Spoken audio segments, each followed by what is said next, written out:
Raoul Edebo et son parti de cassos communistes vont en toute vraisemblance arriver au pouvoir lors des prochaines élections organisées en Belgique. C'est du moins ce que laisse entendre le dernier sondage organisé par RTL, Ipsos et Le Soir. On voit les détails de cette tragédie bolchevique dans un instant.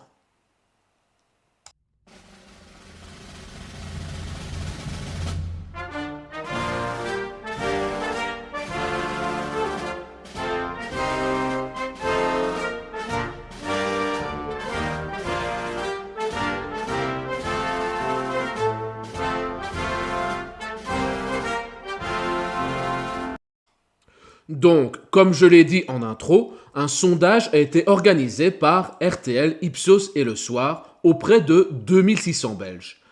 1000 Wallons, 1000 Flamands et 600 Bruxellois.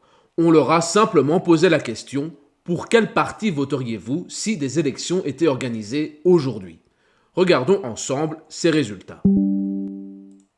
Les résultats du grand baromètre avec Bernard Demonty, chef du pôle pouvoir au Journal Le Soir. Bonjour Bernard. Bonjour Justine. Et Martin Buxan, référent politique RTL Info. Bonjour Justine. Alors le PS est en forme en Wallonie. Bernard, on peut dire que sa progression est relativement stable, en tout cas depuis novembre 2024. Ce mois-ci, il atteint 26,2% des scores. Exactement, 26%, premier parti en Wallonie, et c'était 22% aux élections où il n'était que deuxième parti. Donc on a clairement une bonne stabilité à la hausse du Parti socialiste. Une hausse un peu, j'allais dire, sous-marine en fait, parce qu'on ne peut pas dire qu'on voit beaucoup le PS, on ne sent pas vraiment une stratégie, ils sont en pleine refondation, ils savent pas très bien vers où ils vont, donc on pourrait s'attendre à ce que ça ne donne pas grand-chose dans les sondages, et en fait, si, ça donne une belle stabilité. On dirait que le PS est quand même une valeur refuge. Ils n'ont pas besoin d'être grands stratèges pour attirer les gens qui ont peur de l'austérité, qui ont peur des nouvelles taxes. Ils vont vers le Parti socialiste. Et c'est un peu la stratégie de Paul Magnette. Il le dit presque lui-même. Il dit, mais au fond, j'ai pas trop besoin d'une stratégie. Je pense que les gens vont détester l'Arizona, qu'ils vont détester le gouvernement wallon et qu'ils vont naturellement venir chez moi. C'est une solution un peu simpliste, mais franchement, ça a l'air de marcher. Alors Martin, qu'est-ce Donc, le premier point à noter, c'est que le PS repasse en première place en Wallonie.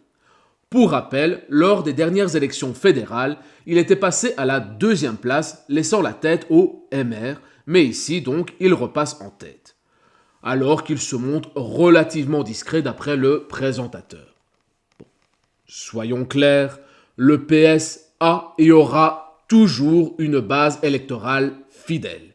Il s'agit simplement de ceux qui vivent sur le dos des actifs, à savoir les chômeurs, les responsables et employés d'ASBL et d'associations, de très nombreux fonctionnaires et les membres des médias qui font en permanence leur promotion, bref, tous ceux qui sont débiteurs nets des impôts. Pour le reste des électeurs socialistes, cela montre un réflexe quasi pavlovien de la part de la population qui pourtant ne vit pas des aides ni des subsides de l'État, mais qui pense encore et toujours que le PS est l'égide qui va les protéger contre l'inflation, les taxes confiscatoires et les cheveux cassants. Je trouve ça cependant cocasse que, afin d'éviter les nouvelles taxes mises en place par l'Arizona, il se refuge chez un parti dont l'unique programme est de créer ou augmenter les taxes. Allez, écoutons la suite. qu'on peut dire à propos du MR? Il se stabilise à 23,9% des voix en Wallonie. C'est un score qui est presque identique en fait au sondage de Oui, Jean. alors pour prolonger sur l'image boursière qu'utilisait Bernard pour le PS Valeurs Refuge, ici je dirais que les actions MR ne rapportent rien pour le moment. C'est plutôt une stabilisation mais à la baisse puisqu'ils perdent 1/10 de point en Wallonie, ce qui veut dire quoi? Ils restent en fait sur l'étiage du sondage précédent. En revanche, il y a 5 points perdus par rapport aux élections de juin 2024. Donc c'est vraiment une érosion des libéraux francophones en Wallonie. Alors à quoi est-ce que c'est dû? Il y a évidemment l'overactivité, le suractivisme du président Georges-Louis Boucher qui peut à ne pas plaire. Il y a évidemment les réformes qu'il met en place, ce gouvernement wallon notamment, et qui semble pas trouver d'écho positif, du moins voilà, sans être sanctionné véritablement. Mais donc on a aussi l'autre partenaire de majorité, les engagés, qui reculent. Ça veut dire que tant le MR que les engagés reculent en Wallonie, et j'ai tendance à dire que c'est vraiment les partis de majorité qui sont vraiment là sanctionnés dans ce sondage-là. Et justement, dans l'opposition, alors il y a un parti... Donc, forcément, si le PS est repassé en première place, ça veut dire que le MR est retombé en deuxième place. Merci Captain Obvious. Le journaliste Martin Buxan semble penser que les punchlines de Georges-Louis Boucher ont heurté les âmes les plus sensibles ainsi que les conducteurs de Mercedes CLA. Personnellement, je pense que c'est plutôt marginal. La plus grosse partie, c'est sans doute des électeurs qui ont été déçus de ne pas avoir assisté à la fameuse révolution libérale promise par ces extrêmes centristes étatistes qui maintiennent coûte que coûte l'État-providence. Et je peux comprendre la frustration de ceux à qui on avait promis une augmentation de 500 € net mensuels pour finalement se retrouver avec 100 € dans 5 ans, c'est-à-dire 75 € si on compte l'inflation. Allez, continuons. Qui confirme sa progression en Wallonie, c'est le PTB, Martin, avec 18,4% des voix contre 11,6% aux élections. Absolument, de 11,6 à 18,4. Ils passent, comme vous l'avez dit en intro, devant les engagés. Et ils ont mangé 8 points depuis les élections aux engagés. Donc il se passe quand même vraiment quelque chose de ce côté-là, à la fois du côté du PTB qui engrange et des engagés qui n'engrangent plus. En fait, on voit un peu un ruissellement de la droite vers la gauche. Il y a des gens du MR qui passent aux engagés et il y a des gens désengagés qui passent au PTB. Et le PTB ramasse un peu ce ruissellement. Et ça explique pourquoi ils sont désormais beaucoup plus forts. Alors, ils sont forts aussi parce qu'il y a des mesures d'économie, c'est un peu comme le Parti Socialiste, les gens ont peur, valeur refuge aussi, valeur de protestation, c'est souvent le PTB qui engrange ces voix très fâchées. Déception aussi, je crois que beaucoup de gens, et c'est peut-être pour ça qu'il y a des gens désengagés qui passent vers le PTB, il y a beaucoup de gens qui pensaient que leur pouvoir d'achat allait s'améliorer, qu'ils auraient 500 € net en plus par an, comme l'avaient promis les partis pendant les élections, et en fait ça n'a pas trop fonctionné, donc le PTB reprend. Ce qui est marrant, c'est que les partis de gauche en Wallonie, maintenant, PS-PTB ensemble, 45% d'intention de vote, donc ils sont beaucoup plus grands que MR engagés ensemble. Bon. C'est ça, et avec les écolos, on pourrait même avoir une majorité de gauche, tout à fait. Et à Mais le fait le plus marquant de ce sondage, c'est la progression fulgurante du PTB qui passe 3e en Wallonie. Donc, si j'ai bien compris les propos du journaliste, les déçus du MR se dirigent vers les engagés et les électeurs engagés qui se sentent trahis se ruent vers les extrêmes communistes. Bon, la déception des fausses promesses de libéralisme, je comprends tout à fait, mais passer à l'extrême gauche quand on a voté précédemment pour des diminutions de taxes et de prélèvements, cela marque vraiment un manque cruel d'éducation financière dans la population belge. Et c'est pour ça qu'il faut partager au maximum et faire grandir des chaînes comme la mienne afin que les mensonges et les poncifs de la gauche cessent enfin de fonctionner sur les Belges. À longueur de journée, on leur sort des inepties comme « Il faut taxer les riches ne payent quasiment pas d'impôts, il y a des milliards et des milliards de disponibles chez les banques et les grosses multinationales qui ont multiplié par 20 000 leurs profits depuis quelques années, c'est honteux !» Non. Piquer le pognon des riches, soit dit en passant, les riches sont ceux qui payent le plus d'impôts en valeur absolue et qui donc sont les plus gros contributeurs nets au fonctionnement de notre pays. Donc, piquer le pognon de ceux qui ont fait de meilleurs choix de vie que les autres, ceux qui se sont tués à la tâche, ceux qui ont investi intelligemment et qui ont donc réussi, ne résoudra pas notre problème fondamental. L'État obèse dépense beaucoup trop d'argent pour alimenter toutes ces gabegies, ces assistés, ces ASBL pour faire manger les petits copains, ces médias pour assurer sa propagande et bien entendu les retraites géantes des boomers.